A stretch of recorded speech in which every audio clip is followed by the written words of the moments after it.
Good evening, ladies and gentlemen. Welcome to Pugs' channel. Tonight I'll be taking us through a game, a GA16's Battlefield 3 ladder game, Black Sheep versus Blood and Guts. They had challenged us for a position on the ladder just before finals time, so we needed to win tonight in order to have a chance at finals.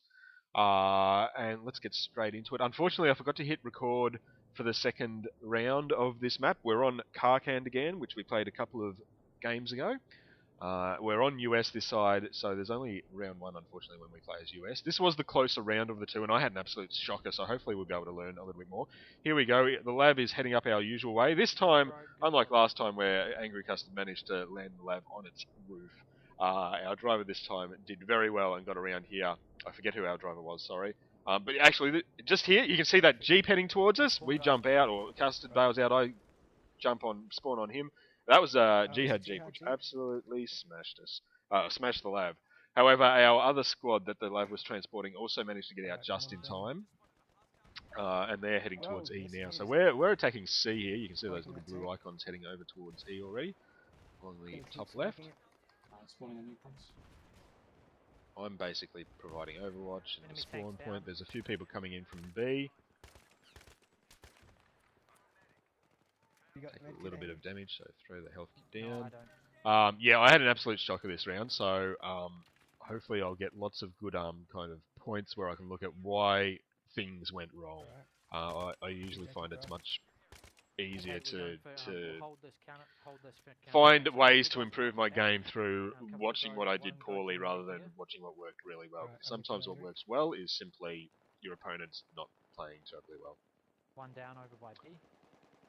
Getting up onto the roof. The other problem with the map tonight was the battle log servers had all gone down just before the game, so they only came back up just before this game, so we hadn't had any time to practice, unfortunately, and I do always like to have a practice before the game just to get your eye in with the guns.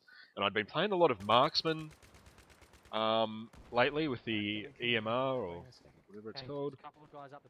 So what I noticed in this game, especially when I'm trying to defend this little point here, is there we go. Now, to me, I thought this is ideal range for a G3, and I didn't pick up that kill, and I was expecting to.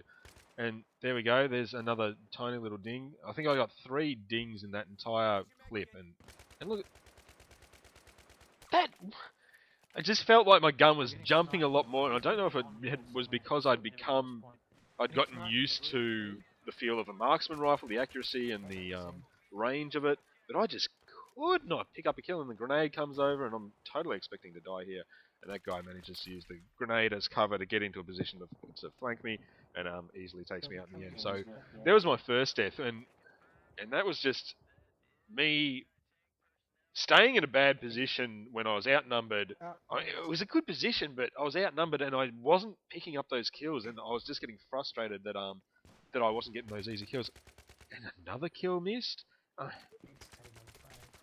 And I do get him in the end, but then I jump off the edge. I've taken so much damage, I actually suicided from such a short height, which as soon as I vaulted over, I thought, actually, my screen's pretty blurred. I wonder if I'm actually going to survive this. And no, I didn't. We have managed to take Fountain, though, so that was our objective. And they, throughout this entire round, and in fact, both the second round too, they hit Fountain hard. It was like the point they wanted the most. Conversely, E, where we sent our armor and basically told our armor to hold the entire game, and then I shoot my own teammate because somebody told me there was a guy right behind me, and I was like, oh, okay, I'll turn around and shoot him. But it was a friend right behind me, and I couldn't find that guy who was right behind me. There we go, I got killed by somebody I couldn't see. I hate being near that little building. Unfortunately, that's where I spawned. I tried to come around for the res, but I don't think I get there in time, though. And again, now this is a bad position. They've got the higher ground. They've got better cover. They can rain the fire down, so we get out of that position. This is also not a great position. There's a lot of open ground here. At this point, Custard is saying, I see that little guy up in the little alcove up on top of the roof there. That was a pretty easy kill. That was actually where the G3 was actually performing the way I expected G3 to perform. And I was saying, yeah, let's get out of this position because we're in a bad spot. Let's go up and around. And Custody goes, okay, we don't have to go all the way around. We can go up this shorter distance here. So that's what we do. Custard goes for the really wide-ranging flank, and I go to follow him, but I get spotted. So I go, okay, I'll just keep the enemy's fire drawn here. Custard doesn't have any support though, so he's split off from our group, which basically means he's going to be acting on surprise. You know, if he can get in there and get a kill, IOK gets a G3 kill. Angry Custard gets in there and gets 1 kill. Does he get any more? IOK still doing well from his position.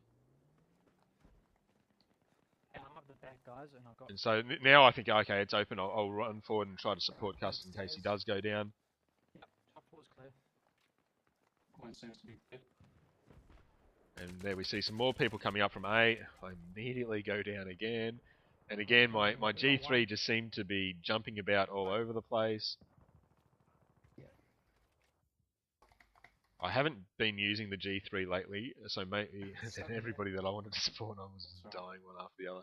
I say, let's go from spawn and go for A. They probably, we saw those enemies coming into C from A, from the A direction. I don't know if they really were at A, but they were coming from that direction. So maybe A is open. Go And right they basically, every single time in this entire game when I spawned at D or ran past D, I didn't see a single enemy. It was like a point that they just didn't care about. The same as kind of E. It's kind of a weird strategy to give up 2 of your points essentially.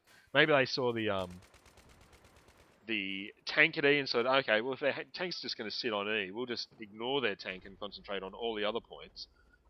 Which, you know, seems like a sensible notion. They seem to be a very infantry oriented squad.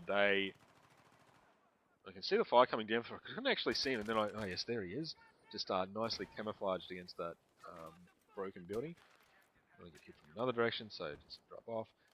This was something they did really well. They controlled the exteriors, and I go for this direction. I think I die immediately afterwards. Yep, just go right on the road there. And I think that was Angry. Yes, Nasty Z's got me and Angry, so presumably he got the one I just rinsed also. IOK comes over and gets me. Did he get Custard too? I don't know if Custard managed to get up inside.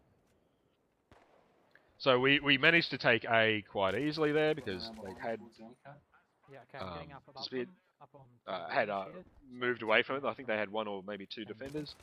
Pick up a couple of easy kills there, just because enemies running across open ground and I'm in cover and have an angle on them and all those sorts of things.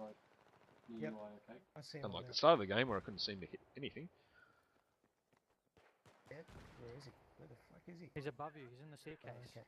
Roger. Good calls there by Custard. Well, they're coming in through the alcove.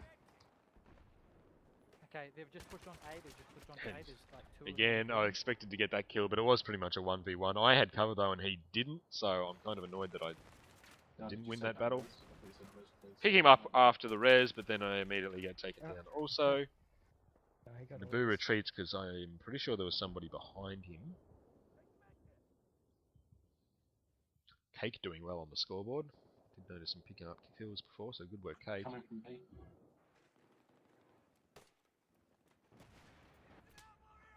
Yeah, as I was saying before, this team in Blood and Guts seem to do really well at getting well out wide at the extremities of the map. So we were kind of bunched up in the centre where all of the points are, and I think I'll go for those reses. And I think, no, I'm going to have to jump over all that rubble. There's machine gun fire. I think I will just wait here and let them spawn on me rather than try to push in. But no, I again lose a 1v1. They've taken C. He still had 31 health left, so it wasn't that close even. Meanwhile, the team has gone to C, where most of the battles took place. Spread out. So yes, back to my point again.